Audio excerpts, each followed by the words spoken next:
नमस्कार निरुपमा चैनल को अपन समस्त को बहुत बहुत स्वागत। मुझे आपण मान सहित ओडिशार फेमस घुगनी रेसिपी शेयर करी। बहुत कम समय बहुत कम तेल मसला आम आज घुगनी रेसिपी बनैबा। धड़ा मटर को मुझे 4-5 घंटा बतुरे देती प्रेसर कुकर रे धोईकी दे देइछि। दुईटा बड़ आलू दे देइछि। पानी दे देइकी किछि लूण दे देबा। किछि हल्दी गुंड मु एठी दे देइछि। हल्दी गुंड देइकी भल कि गोळै नेबा। गोळैकी आमे 3-4टा हुइसल दे देबा।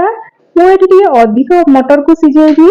आपण माने जदि कम मटर सिझेबा चाहंती ताहले 3टा सीटी दे देबे। देखंतु एठी मटर आलू भल कि सिझी जाईछि।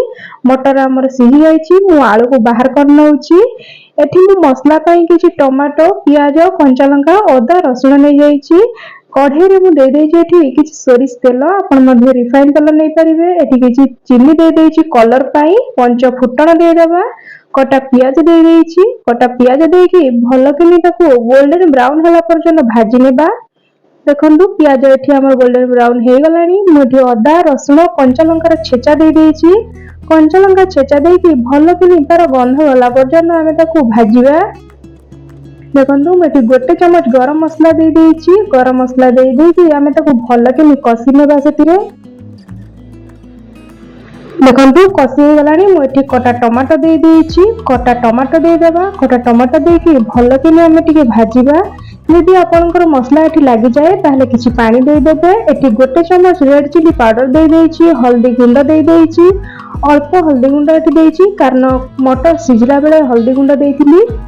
देखंतु एठी मु अल्प टिके पानी दे देइछि। ताको भल कि मिसै नेबी। देखंतु अल्प पानी दे देइछि भल कि जेमिति मसला रे कसी हे जिवो। देखंतु भल कि कसी हे गलानी। मु एठी सिझे कि रखिथिबा आलू को चोपा छड़ाई के एमति काटी नै कि छोट छोट करके सेथरे दे देबी। भल कि हमें आलू को आगे कसी नेबा। सेथिरे देखंतु आलू हमरो बहुत बढ़िया से कसी हे गलानी। सेथरे मु सिझे कि रखिथिबा मटर को दे देइछि। मटर को देके हमें 2-3 मिनिट भल कि ताको कसी नेबा। देखंतु केते सुंदर एटी कसी हे गलानी।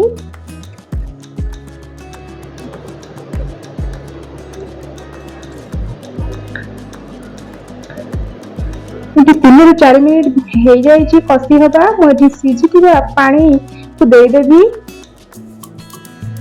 देखंतु पानी दे देकी ताको आउ 2-3 मिनिट ताको फुटै नेबा।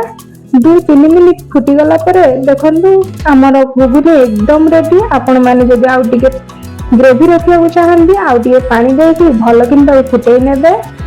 मते एतिकी ग्रेवी पसंद तो मु एतिकी रखिछि। देखंतु रेडी हे गला हमर घुगनी।